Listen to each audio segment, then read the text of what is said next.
ನಮಸ್ಕಾರವನ್ನು ಯಾರಿಗೆ ಮಾಡಬೇಕು ಯಾರಿಗೆ ಮಾಡಬಾರದು ಅನ್ನುವುದನ್ನು ತಿಳಿಸ್ತಾರೆ.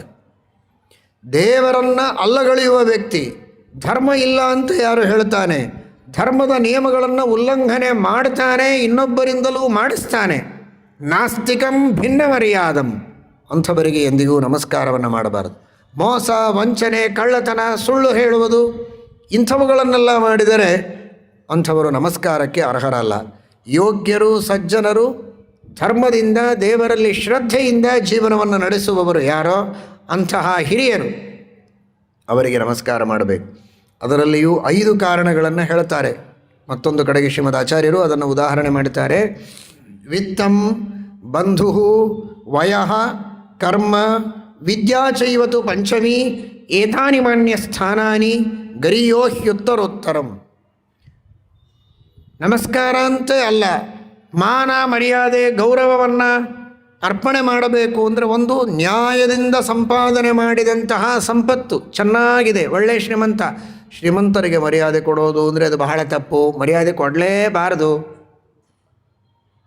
ಹಾಗೇನು ಶಾಸ್ತ್ರ ಹೇಳಿಲ್ಲ. ಅವಶ್ಯವಾಗಿ ಧರ್ಮದಿಂದ ನ್ಯಾಯದಿಂದ ಸಂಪಾದನೆ ಮಾಡಿ ಶ್ರೀಮಂತರಾಗಿದ್ದರೆ, ಶ್ರೀಮಂತರು ಅನ್ನುವುದಕ್ಕಾಗಿ ಅವರಿಗೆ ಯೋಗ್ಯವಾದ ಮಾನವನ್ನು ಮರ್ಯಾದೆಯನ್ನು ಕೊಡಬೇಕು. ಅವರು ಆ ಸಂಪತ್ತಿನ ಸದ್ವಿನಿಯೋಗವನ್ನು ಮಾಡ್ತಾ ಇರಬೇಕು. ಬರೀ ಸಂಪಾದನೆ ನ್ಯಾಯದಿಂದ ಅಲ್ಲ, ವಿನಿಯೋಗವೂ ಧರ್ಮದಿಂದ ಆಗ್ತಾ ಇರಬೇಕು. ಅಂಥವರಿಗೆ ಮಾನ ಮಾಡಿದರೆ, ಸನ್ಮಾನ ಮಾಡಿದರೆ ಇನ್ನಷ್ಟು ಧರ್ಮ ಕಾರ್ಯಗಳು ಅವರಿಂದ ನಡೆದು ಸಮಾಜಕ್ಕೆ ಹಿತವಾದೀತು ಅನ್ನುವ ದೃಷ್ಟಿಯಲ್ಲಿ ವಿತ್ತಂ. ಎರಡನೆಯದಾಗಿ ಬಂಧು, ಬಂಧುತ್ವದಲ್ಲಿ ತಂದೆ ತಾಯಿ ಅಂತೂ ಸರಿ, ತನ್ನ ಚಿಕ್ಕಪ್ಪ ದೊಡ್ಡಪ್ಪ, ಚಿಕ್ಕಮ್ಮ ದೊಡ್ಡಮ್ಮ, ಸೋದರ ಮಾವ ಸೋದರತ್ತೆ, ಅಣ್ಣ ಅಕ್ಕ, ಈ ರೀತಿ ಬಂಧುತ್ವದಲ್ಲಿ ಯಾರು ಹಿರಿಯರೋ ಅವರಿಗೆ ನಮಸ್ಕಾರ ಮಾಡಬೇಕು. ವಯಸ್ಸಿನಲ್ಲಿ ಯಾರು ದೊಡ್ಡವರು, ಒಳ್ಳೆಯ ಕೆಲಸವನ್ನು ಮಾಡಿದವರು, ಪರೋಪಕಾರವನ್ನು ಮಾಡಿದವರು, ಸಮಾಜ ಸೇವೆ ಮಾಡಿದವರು, ದೇವರ ಸೇವೆ ಮಾಡಿದವರು, ಆ ಕಾರ್ಯಕ್ಕೆ ಬೆಲೆ ಕೊಡಬೇಕು. ಕೊನೆಗೆ ವಿದ್ಯಾ, ಜ್ಞಾನದಲ್ಲಿ ಉತ್ತಮರಾದವರು ಅಂತ. ಇದರಲ್ಲಿ ಉತ್ತರೋತ್ತರಂ ಬಲೀಯ ಅಂತ.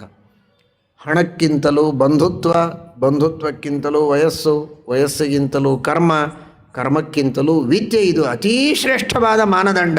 ವಿದ್ಯೆಯಲ್ಲಿ ಉತ್ತಮರಾದವರಿಗೆ ಎಲ್ಲದಕ್ಕಿಂತಲೂ ಹೆಚ್ಚಿನ ಮಾನ್ಯತೆಯನ್ನು ನೀಡಬೇಕು ಅಂತ ಶಾಸ್ತ್ರ ಹೇಳುತ್ತದೆ. ಅದನ್ನು ಮನಸ್ಸಿನಲ್ಲಿ ಇಟ್ಟುಕೊಂಡು ಅದಕ್ಕೆ ತಕ್ಕಂತೆ ನಾನೆಲ್ಲ ಮಾನ ಮರ್ಯಾದೆಗಳನ್ನು ಸಲ್ಲಿಸಬೇಕು. ಕೃತಜ್ಞರು, ಪಾಪಿಗಳು, ನಾಸ್ತಿಕರು ಅಂಥವರಿಗೆ ಮಾಡಬಾರದು. ಇನ್ನು ಸಜ್ಜನರು, ಯೋಗ್ಯರು, ನಮಸ್ಕಾರಕ್ಕೆ ಅರ್ಹರಾದವರೇ ಕೆಲವು ಸಂದರ್ಭಗಳಲ್ಲಿ ಅವರಿಗೆ ನಮಸ್ಕಾರ ಮಾಡಬಾರದು. ಊಟಕ್ಕೆ ಕುಳಿತಾಗ ಅಥವಾ ಯಜ್ಞ ಮಾಡುವಾಗ, ದೇವರ ಪೂಜೆಯನ್ನು ಮಾಡುವಾಗ, ದೇವರಿಗೆ ಅವರು ಪೂಜೆಯನ್ನು ಮಾಡುವಾಗ ಅವರು ದೇವರಿಗೆ ಗೌರವವನ್ನು ಸಲ್ಲಿಸ್ತಾ ಇರ್ತಾರೆ. ಈಚೆಗೆ ಬಂದಾಗ ನಮಸ್ಕಾರ ಮಾಡಬೇಕು. ಸಭಾಯಾಂ ಯಜ್ಞಶಾಲಾಯಾಂ ದೇವತಾಯತನೇಶ್ವಪಿ ಪ್ರತ್ಯೇಕಂತು ನಮಸ್ಕಾರ ಹಂತಿ ಪುಣ್ಯಂ ಪುರಾತನಂ. ಶ್ರಾದ್ದ ಮಾಡುವಾಗ, ದೇವತಾರ್ಚನೆ ಮಾಡುವಾಗ, ಯಜ್ಞ ಮಾಡುವಾಗ, ತರ್ಪಣ ಮಾಡುವಾಗ ನಮಸ್ಕಾರವನ್ನು ಮಾಡಬಾರದು. ಕೈಯಲ್ಲಿ ಸಮಿತ್ತು ಪುಷ್ಪಗಳನ್ನೆಲ್ಲ ಹಿಡಿದುಕೊಂಡು ಹೊರಟಿರ್ತಾರೆ, ಆಗ ನಮಸ್ಕಾರ ಮಾಡಬಾರದು. ಇತ್ಯಾದಿ ಅಭ್ಯಂಗ ಮಾಡಿಕೊಳ್ತಾ ಇರ್ತಾರೆ, ಆಗ ನಮಸ್ಕಾರ ಮಾಡಬಾರದು. ನಮಸ್ಕಾರವನ್ನು ಮಾಡಿದಾಗ ಆಶೀರ್ವಾದವನ್ನು ಮಾಡುತ್ತಾರೆ. ಆ ಆಶೀರ್ವಾದ ಮಾಡುವ ಸ್ಥಿತಿ ಇದ್ದಾಗ ನಮಸ್ಕಾರ ಮಾಡಬೇಕು. ಆಶೀರ್ವಾದ ಮಾಡುವ ಸ್ಥಿತಿ ಇಲ್ಲದೇ ಇದ್ದಾಗ ನಮಸ್ಕಾರ ಮಾಡಬಾರದು. ಆಶೀರ್ವಾದ ಮಾಡದೇ ಇದ್ದವರಿಗೆ ನಮಸ್ಕಾರ ಮಾಡಿದರೂ ತಪ್ಪು ಅಂತ ಇದೆ. ನಮಸ್ಕಾರಕ್ಕೆ ಪ್ರತಿಯಾಗಿ ಅವರು ಸ್ಪಂದಿಸಬೇಕು, ಅಂಥವರಿಗೆ ನಮಸ್ಕಾರ ಮಾಡಬೇಕು. ಯತಿಗಳಿಗೆ ಈ ನಿಯಮ ಇಲ್ಲ. ಯತಿಗಳಿಗೆ ಆಶೀರ್ವಾದ ಮಾಡುವುದಿಲ್ಲ, ನಾರಾಯಣ ಸ್ಮರಣೆ, ದೇವರಿಗೆ ಪ್ರಾರ್ಥನೆ. ಗೃಹಸ್ಥರಾದರೆ ಆಶೀರ್ವಾದ ಮಾಡುತ್ತಾರೆ, ಯತಿಗಳು ಕೇವಲ ಅನುಗ್ರಹ ಮಾಡುತ್ತಾರೆ, ದೇವರಲ್ಲಿ ಪ್ರಾರ್ಥನೆ ಮಾಡುತ್ತಾರೆ. ನಾರಾಯಣ ನಾರಾಯಣ ನಾರಾಯಣ ಅಂತ ದೇವರ ಸ್ಮರಣೆ ಮಾಡಿ, ದೇವರು ನಿಮಗೆ ಒಳ್ಳೆಯದು ಮಾಡಲಿ ಅಂತ ದೇವರಿಗೆ ಬೇಡಿಕೊಳ್ಳೋದು. ಆ ರೀತಿ ನಮಸ್ಕಾರದ ಒಂದು ಮಹತ್ವವನ್ನು ತಿಳಿಸ್ತಾರೆ.